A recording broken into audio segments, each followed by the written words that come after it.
이 아프로디테 탄생에 관해서는 가장 유명한 것은 헤시오도스라는 사람의 신통기에 나온 이야기예요. 그 사람에 의하면 아프로디테가 바다 한가운데서 태어났다고 하는데 그 장면 그림으로 한번 보실까요? 비너스의 탄생. 예, 이건 이제 아프로디테 탄생을 그린 가장 대표적인 그림이라고 할 수 있는데 아름다운가요? 신비롭긴 해요. 뭔가. 아, 신비롭. 네, 조개 안에서. 다 커서 태어났네. 태어나면서 금방 컸을 수도 있고요. 고대 그리스의 시인 호메로스가 썼다고 알려진 그 호메로스 찬가라는 시가 있습니다. 그 시에 아프로디테의 아름다움이 굉장히 아름답게 표현되어 있습니다. 그녀가 신들에게 달콤한 열망을 끌어올렸고 게다가 필멸하는 인간 종족과 하늘을 나는 새들과 모든 짐승들을 사로잡았습니다. 땅과 바다가 낳는 그 많은 모든 것들을. 결국 가장 완벽한 모습으로 태어났다 이렇게 볼 수 있는데 이 갓 태어난 아프로디테는 서풍의 신 제피로스로 인해 한 섬에 도착했는데요. 그것이 바로 키프로스였습니다. 이때 이 아프로디테를 본 신들 어떤 반응을 보였을까요? 반했겠죠 뭐. 첫눈에. 이 모든 남신이 아프로디테의 이 눈부신 미모 때문에 정신을 차리지 못하면서 그녀와 결혼하고 싶다는 그런 열망을 품었다고 합니다. 자, 이렇게 아프로디테가 자신의 아름다움을 뽐내는 동안 이 올림포스에서는 제우스가 올림포스의 권력을 잡게 됩니다. 그러면서 세상을 지배하게 되고 그리고 자식들 중에 아주 똑똑하고 똘똘해 보이는 그런 그 녀석들을 이렇게 골라서 12명 올림포스 신체제를 만들게 됩니다.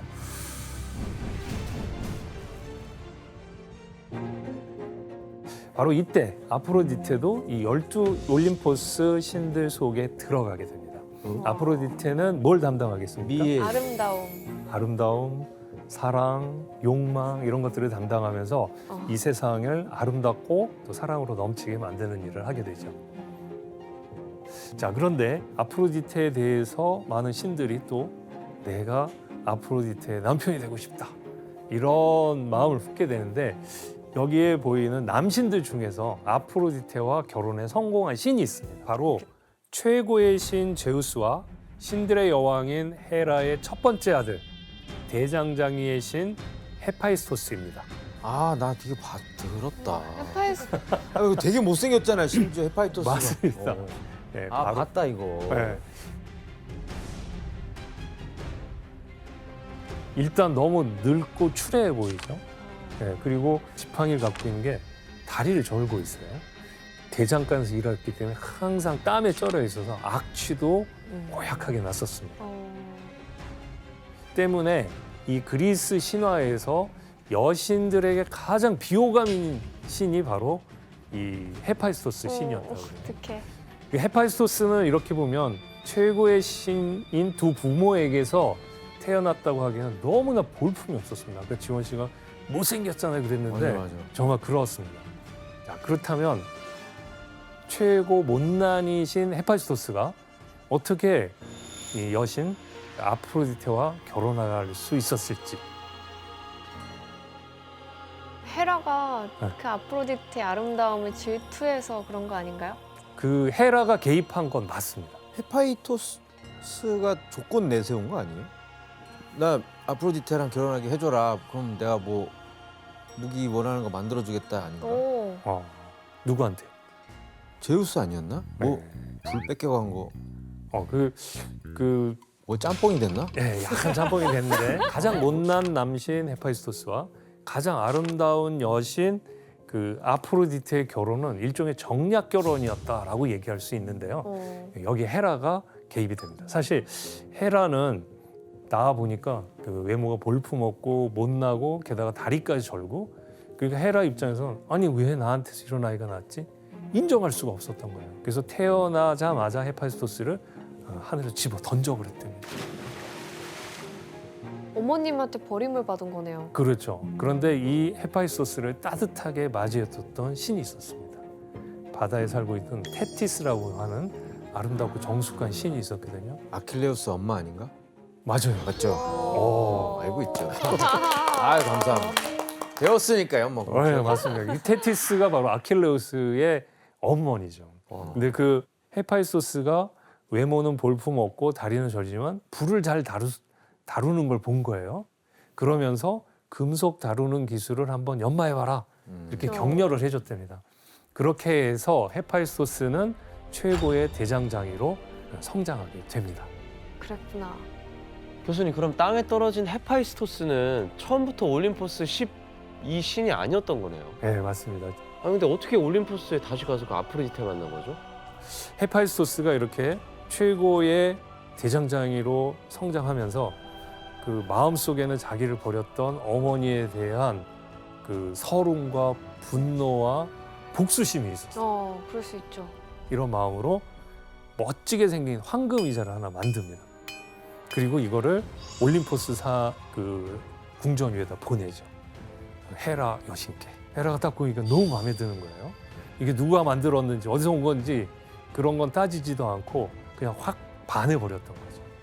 그러면서 황금 의자에 홀린 듯이 앉았습니다. 어떻게 됐을까요? 막 뭔가 묶여버렸어요. 왜 뭐가 일어날 나와가지고 막 수가 없어. 네. 구속해요. 네. 그러니까 이제 헤라 꼼짝 못하게 된 거예요. 이거 그게 풀어줘. 복수였네. 쟁쟁한 신들이 와서 다 풀려고 하는데 절대 안 열리는 거예요. 이건 헤파이스토스만이 열 수 있다. 헤파이스토스를 불러오자. 그러니까 헤파이스토스가 어머니를 풀어드릴 테니 두 가지 조건이 있습니다. 이렇게 말했어요.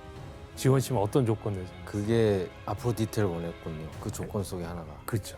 아프로디테를 원했던 거고 또 하나는 올림포스 복귀. 그렇죠. 저를 버렸으니 이제는 저도 당당히 올림포스 12신 중에 하나로 저를 인정해 주십시오.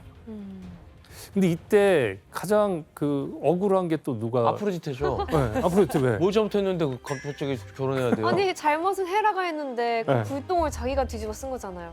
하지만 아프로디테는 그냥 받아들여요. 그걸 받아들이게 됩니다. 그러면서 이제 황금 의사에서 헤라가 풀려날 수 있었던 겁니다. 나랑 풀려나자마자 바로 조졌을 것 같은데. 헤파이스토스. 너 일로 와봐 그러면서. 네. 결국 아프로디테랑 헤파이스토스가 결혼을 하게 되고 헤파이스토스는 자기와 아내가 되어주니까 얼마나 고마웠겠어요. 그래서 정말 잊힐 수 없는 그런 선물을 하게 되는데 뭐지? 한번 그림으로 볼까요? 우리. 허리띠? 저 과일? 어머 여러 가지가 아프로디테가 띠를 하나 두르고 있죠. 저거를 캐스토스 히마스라고 그러는데 저게 그 신비한 힘을 갖고 있었대요. 여기서 문제 한번 내겠습니다. 네. 헤파이스토스가 준 마법의 벨트 캐스토스 히마스에는 어떤 특별한 힘이 있었습니다. 그 힘이 뭘까요? 정답. 네, 규현 씨. 살이 찌면은 또 좀 이게 그렇게 부해 보일 수 있잖아요. 네. 그래서 배가 안 나오게 배도 안 나고 살이 안 찌게 만들어요. 아무리 먹어도 아무리 아. 먹어도 그 과일을 계속 먹는 거예요. 복대 같은 거죠. 그렇죠. 뭘 입었을 때 핏이 살게 이렇게. 오답입니다. 외모의 완벽함과 더불어서 그냥 남자를 다 유혹시킬 수 있는 어떤 그런 치명적인 힘을 주는 벨트 아닐까요? 남자를 유혹하라고 벨트를 줬다고요? 더 천하무적으로 만들어주는 거죠, 이 여자를. 아니 본인 와이프인데? 본인 와이프인데 남자를 유혹하라고 벨트를 줬다고? 유혹할 거라고 예상은 못했겠죠. 예? 용도가 남자를 무슨 유혹하는 말이에요? 거라면서요. 진짜 남자를 유혹하라는 게 아니라 그 네. 정도로 더 매력적인 여자로 만들어주겠다. 세상에서 제일 매력적인 여자로 만들어주겠다. 그 여자가 내 와이프다. 그러니까 매력 발산이 되는 거예요, 벨트에서? 그러면 딴 생각할 텐데 또 그러면? 그러게요. 그런 문제가 분명히 있을 것 같은데 헤파이스토스가 똑똑하지 못했던 게 분명하네요. 정답입니다. 이 벨트가 있게 됨으로써 정말 자기가 원하는 누구든 유혹할 수 있는 힘이 생긴 거죠. 그러니까 생각해보니까 저 벨트가 위험하긴 하네요. 불륜이 더 심해질 수 있겠네. 그러겠죠. 그렇죠. 가뜩이나 매력적인데 더 매력적으로 보이게끔 만들어 날개를 놓으니까. 달아줬어. 그래서 근데 어쨌든 헤파이토스는 선물도 이렇게 주고 하면서 예. 굉장히 잘 지내보려고 하는 것 같은데 그렇죠. 두 사람의 결혼 생활은 이후에 어떻게 되나요? 아까 헤파이스토스가 버림을 받았다고 그랬죠. 네. 그리고 자기가 올림포스 12신에 합류하고 싶어서 헤라에게 그런 선물을 줬고, 그러니까 그 다음부터는 자기의 존재감을 드러내기 위해서 굉장히 열심히 일을 했던 거예요. 일만 한 거 아니에요, 진짜? 그렇죠. 열심히 일을 하면 일을 할수록 집안에 소홀하게 되겠죠. 소홀하게 되니까 아프로디테가 외로워질 수밖에 없는 거예요. 그랬구나. 네. 그러면서 점점점 그 관계가 소원해졌을 것 같아요. 자, 이렇게 혼자 외로움을 달래고 있는 중에 누가 이 아프로디테에게 접근을 하게 돼요. 누구냐면 바로 헤파이스토스의 친동생. 아레스? 네, 아레스입니다. 전쟁의 신인가? 네, 아레스가? 전쟁의 신이죠. 어떤가요? 굉장해 보이네요. 네, 식스팩 있고 아레스네요. 네. 헤파이스토스와는 달리 아레스는 제우스와 헤라 이 두 최고의 신의 혈통에 걸맞게 아주 완벽한 외모를 가지고 있었습니다. 그리고 아주 단단한 몸매, 남다른 체격, 최고 미남이라고 꼽혔다 이런 얘기도 있거든요. 그러니 그 남편인 헤파이스토스랑은 달리 이제 잘생긴 아레스에게 또 슬슬 마음을 주게 되고 둘은 사랑에 빠지게 됩니다. 와, 헤헤 참. 바로 아레스와 아프로디테가 만나는 장면입니다. 어깨에 이렇게 아프로디테가 팔도 거치고 그리고 사랑에 빠진 것 같은 그런 만족스러운 모습. 그리고 또 뭐가 있나요? 눈에 띄는 거 있습니다. 벨트. 네, 벨트. 이걸 메고 있었던 거예요. 그러니까 이 벨트의 효과를 보면서 아레스를 완전히 사로잡게 됐다. 진짜 수 잘못된 선물을 줬네요. 네. 네. 박지훈 도슨트님, 이 아프로디테와 아레스를 그린 또 그림도 재밌는 게 또 다른 그림이 있다면서요? 네, 먼저 그림 한번 보실까요? 네, 지금 이 장면은 아프로디테와 아레스가 사랑을 나눈 이후의 모습입니다. 뭐 기진맥진했네요 지금. 네. 네, 아레스는 너무 깊이 잠에 빠져서요. 지금 반인 반수 사티로스들이 이 소라 고둥으로 큰 소리로 이제 깨우고 있는데 정신을 못 차리고 있는 모습이고요. 반면 아프로디테는 불만족스러운 네. 얼굴인데. 아쉬웠나 봐요. 뭔가 만족할 수 없다는 듯이 불만족한 모습인데요. 이 그림은 사랑이 전쟁의 신마저도, 그러니까 전쟁마저도 무력하게 만드는 힘을 가지고 있다. 이런 의미를 가지고 있는 그림입니다. 교수님 근데 이런 아프로디테의 불륜 행각 예. 뭐 무사히 잘 넘어갔나요? 발각 안 됐나요? 어떻게 됐을 것 같아요? 발각되죠. 됐겠죠. 뭐. 그쵸. 꼬리가 네. 길면 잡히죠. 그렇죠. 맞습니다.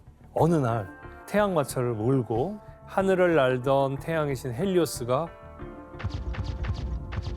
목격하고 만 거죠. 이거 가만둘 수 없다 생각을 하죠. 찔렀구나. 예, 맞습니다.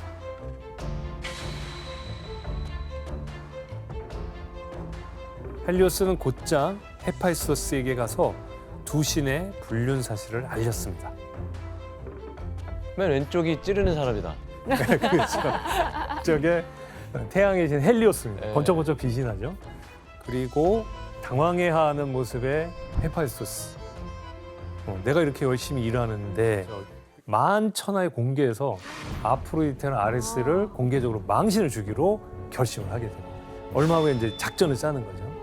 헤파이스토스가 아프로디테에게 얘기합니다. 저기 내 일터인 렘노스 섬에 잠깐 며칠 갔다 올 테니 잘 지키고 계시오 하고 집을 비우게 됩니다. 아프로디테는 남편이 멀리 간다고 그러니까 이게 웬 기회냐. 이 때를 놓치지 않고 아레스를 당당하게 집으로 초대를 하게 됩니다. 이건 그런데 그냥 헤파이스토스가 그냥 간 게 아니겠죠. 둘이 뜨겁게 사랑을 나누고 있는데 갑자기 지붕이 활짝 열리면서 돔이 열리는 거죠. 이렇게. 유리벽이 돼. 그런 거랑 좀 비슷해요. 근데 이 둘이 도망가 버리면 아무 소용이 없잖아요. 네. 그래서 아주 가늘게 청동실을 만들어가지고 눈에는 보이지 않는 그물을 만든 거예요. 야. 그래서 둘이 사랑을 나누는데 거기에 탁 쓰이게 됐죠. 그래서 둘은 꼼짝없이 알몸의 상태에서 올림포스 신들에게 발각이 되게 돼요. 야, 이거 현장을 제대로 덮쳤네. 네. 예. 다 있네요. 네, 헬리오스도 있고 그렇죠. 제우스, 헤라도 있고. 헤라가 이러고 있죠. 아이고 두야 하고. 아이고 망측스러워라. 아이고. 아이고. 자, 이렇게 보세요. 둘이 저를 속이고 이렇게 못된 짓을 저질렀습니다. 여기에 합당한 벌을 내려주셔야 되지 않겠습니까? 라고 얘기를 한 거예요. 진짜 창피했겠다 아프로디테. 예. 자, 그렇다면 이 신들의 반응은 어땠을까요? 근데 뭐 이런 거 아니야? 근데 둘이 더 잘 어울리는데? 이런 거 아니야? 기왕 이렇게 된 거. 기억이 이렇게 되고. 네. 쟤네 둘이 진짜 잘 어울린다. 어머 이런 반응이 있었고, 그다음에 헤파이스토스에 대한 어떤 동정이나 이런 거보다는 헤파이스토스 쟤 뭐 문제 있는 거 아니야? 이런 식이 돼버린 거예요. 그렇죠. 그래서 신화 어떡해. 문제. 네. 그리고 아프로디테는 어떻게 했어요? 자기 남편에게 자기가 최선을 다해보려고 했는데 일만 하고 그래서 자기랑 소원해졌는데 자기 책임도 날 외롭게 있는데 했다. 그렇죠. 그런데 이렇게 나를 망신을 줘? 그러면서 더 이상 헤파이스토스와는 그 상대를 하지 않겠다는 마음을 하게 되는 거예요. 그리고 그 아레스랑 아프로디테는 오히려 공식적인 커플로 인정이 돼버리고 뺏겼네. 예. 게다가 오히려 올림포스의 대부분의 남친들이 너무 부러워하는 거예요. 나도 아레스처럼 예. 불륜 한번 해볼까. 아, 내가 먼저 했어야 됐는데 이렇게. 야, 그럼 헤파이토스 또 이거 삐질 텐데. 헤파이스토스는 뭐 득본 게 없네요. 그렇죠. 게다가 여러 명의 자식들을 낳았는데 그 중에 가장 대표적인 신이 누구냐면 여러분들이 큐피드로 잘 알고 있는 에로스? 에로스 신입니다. 에로스가 바로 전쟁과 매력 사이에서 태어난 아. 신이라고 할 수 있죠. 사랑의 화살을 가지고 천사처럼 날아다니죠. 아주 귀엽고 작은 신으로 알려져 있는데 이 두 가지 종류의 화살이 있다고 그래요. 교수님 그 네. 남신들이 오히려 아프로디테에게 더 욕심을 냈다고 네. 하셨잖아요. 예, 예. 그럼 아레스를 만나는 동안에는 다른 유혹은 없었어요? 있었죠. 아레스와 공식 커플로 인정이 되고 난 다음에도 여러 남신들과 남자 인간들과도 아레스가 사랑을- 가만히 안 있을 텐데 전쟁의 신인데. 아래 또 당하는 거지 또 그렇게 똑같이. 근데 헤르메스가 그 당시에 아프로디테랑 아레스랑 사랑을 나누는 모습을 보고 했던 유명한 말이 있습니다. 3배나 더 많은, 아니 헤아릴 수 없을 만큼 많은 사슬이 나를 묶는다고 해도, 그리고 모든 신들이 들여다본다고 해도 좋으니 나도 황금의 아프로디테 옆에 눕고 싶습니다. 이 사람 왜 이러는 거야? 뭐야 도대체? 그러니까 그 불륜의 두 남녀를 욕하는 듯이 나도 3배, 4배 벌을 받고 아프로디테와 사랑을 나누고 싶다. 와. 다들 왜 이래요? 자, 진짜. 이렇게 얘기를 합니다. 근데 어쨌든 이 두 신은 정말 사랑을 나눴다고 해요. 아이고. 그걸 알 수 있죠. 아, 근데 이 헤르메스뿐만이 아니었어요. 술의 신 디오니소스도 아프로디테에 대한 마음을 갖고 둘이 사랑을 나눴다는 얘기도 전해져요. 또 바다의 신 포세이돈도 둘 사이에서도 사랑이 이루어졌다. 와. 뭐 이런 얘기가 전해지곤 대단하다. 합니다. 예. 12신밖에 없어서 그런 것 같아요. 너무 궁한 거죠, 뉴페이스가. 아니, 유니드 작가님, 아프로디테와 포세이돈의 딸이 섬이 됐다는 게 무슨 말이죠? 좀 특이하죠. 그렇죠. 신화에서 보시면은 이런 말이 있어요. 이 포세이돈이 바람을 피워서 낳은 자식은 섬이 된다. 아, 뭐 그런 말이 있다. 자, 그래서 이 아프로디테와 포세이돈 사이에 태어난 딸이 이 섬이 되었다라고 하는 이야기가 있는데요. 그 그리스 남동쪽에 가시면요, 이 로도스라고 불리는 섬이 있습니다. 과거에 세계 7대 불가사의로 여겨졌던 태양신 헬리오스의 거대 조각상이 있었던 곳으로도 유명한데요. 와, 어머. 놀랍죠? 어머. 이 조각상은요, 기원전 294년에서 282년경에 만들어졌고요. 어? 자, 그리고 저 받침대를 제외하고도 높이가 무려 33m에 달합니다. 자, 그러니까 엄청 요즘으로 치면은 저기 자유의 여신상이랑 거의 비견이 될 정도의 크기였던 것이죠. 하지만 불행하게도 이 조각상은 이 지진으로 인해서 소실이 되어서 지금은 볼 수가 없고요. 아직까지도 불가사의로 남아 있습니다. 우와. 대단한데? 예.